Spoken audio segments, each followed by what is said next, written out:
Our own Ryan Clark says Mike Tomlin needs to shoulder some of the blame for the drop-off. Take a listen. As much as we love Mike Tomlin, we have to be honest. It is year after year of showing promise, of giving hope, and then falling flat early on in the playoffs. There has to be some change in that pattern. Of course, that coming from Ryan Clark, who won a Super Bowl with the Steelers. Stephen A., does Tomlin deserve more credit or criticism this season? Well, I would say more credit from the standpoint of Russell Wilson showing us some of his limitations, particularly over the last 4 to 5 weeks, 3 of those being without George Pickens. But to take into account what Ryan Clark said, listen, Shannon, I was at the Ravens Steelers game a few weeks ago. I love me some Mike Tomlin. I've known him for years. It was really, really good to see him.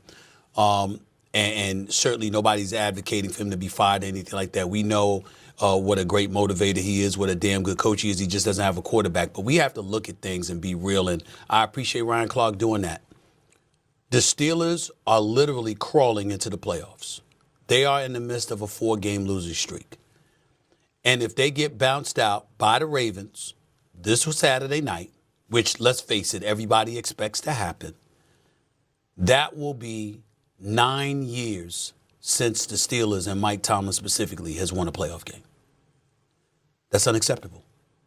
That's unacceptable. And there is no way around that.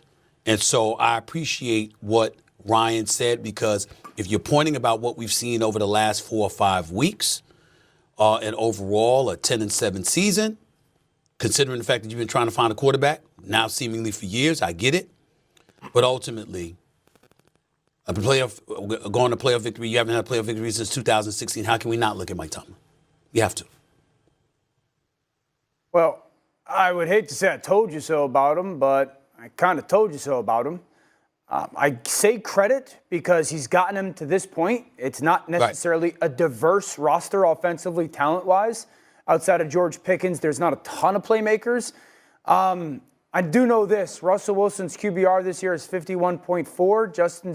Justin Fields' QBR this year is 51.3. So I do think that Justin not playing has definitely hurt some of their run game, which has been a massive issue ever since Russell Wilson's taken over.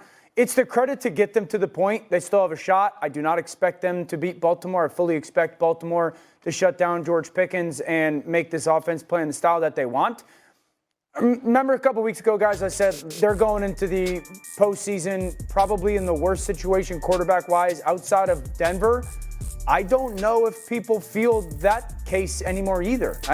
Bo Nix is playing pretty good football. So while Russell Wilson has had some good moments this year, I think that peak when he first played and what we've seen recently, it's a little bit closer to what we've seen recently than that peak. But I still credit Mike Tomlin. Very good football coach, great accomplishments, doing it all without a high-end quarterback. Shannon? So what's the difference between Mike Tomlin and Mike McCarthy? Every year we say the same thing.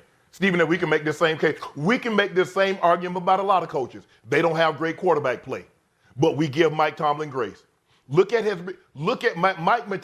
Tomlin condones a lot of activities that go on. Look at his wide receivers. Look at George Pickens. Look at Deontay Johnson, Chase Claypool, AB. Who's been the head coach over all those guys, Stephen A?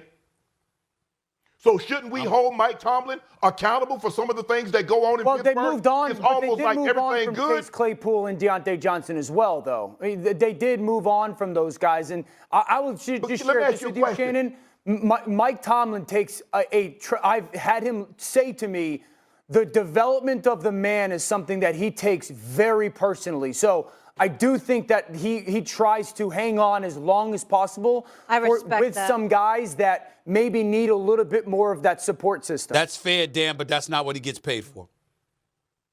The question, that's fair, but that's not what he gets paid for. Why is this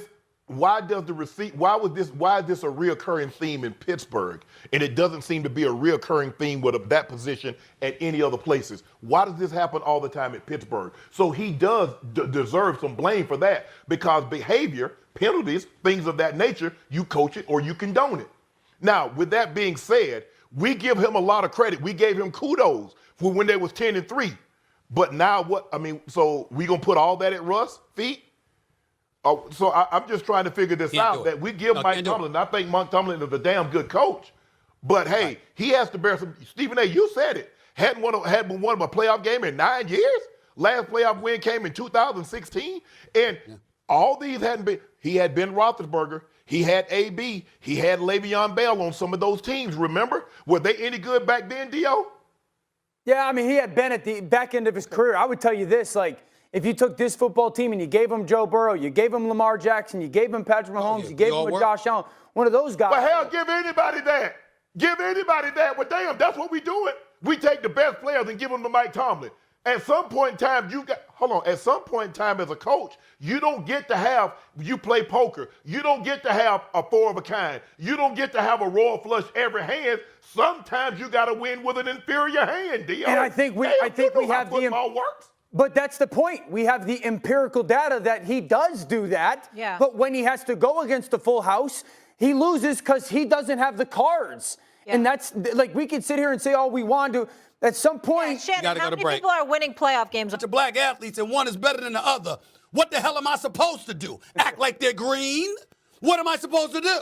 You're talking about the actual participants, recognizing that if you are a professional athlete, what we're talking about is you against your contemporaries. We're not talking about you against us, okay? We're talking about you against your contemporaries, and you have to make a choice. So I think it's incredibly important, Shannon. I just wanted to say that to you, Dan, as well. Yeah. When we're sitting up here, we know we ain't going there. If something is a racial issue, America, do you think that Shannon Sharpe or Stephen A. Smith would hesitate to say so? I don't think we would hesitate to say so. So knowing that about us, if we're not making it about it and we're just evaluating stuff, we don't need to be apologetic or preface every comment by showering flowers upon people and making sure we throw a bunch of superlatives and compliments out there before we evaluate what the hell we watched. No doubt. Absolutely. So I completely agree with that, and that's why we got to celebrate what these guys have accomplished this year. My kind of last 2 points on this is this. I mentioned Buffalo with Josh, 3 points per drive was historic. Josh accounts for 80% of Buffalo's offense. As great as Baltimore's offense has been, Lamar accounts for about 68%. That is value. The last thing is this. I'll keep it real. If you don't give Josh Allen the MVP, it's just because you don't want to. You didn't give it to him in the past because you said his turnovers and negative plays were the issue. He got rid of that. I'm not going to go that far. It's too close. He got it's too rid close of that, to say that, Dan. It's too but close. But he got what is always said about him. One thing, and it's the best it's ever been. Yep, absolutely. Go ahead, Shannon.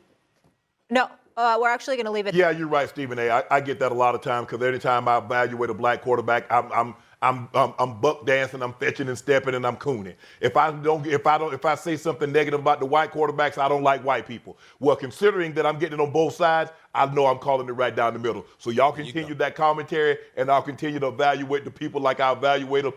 I don't care what color you are. I'm evaluating performance against said performance. Josh Allen is a very, very tough vote, and I think both guys and Dale, I think we're all in agreement.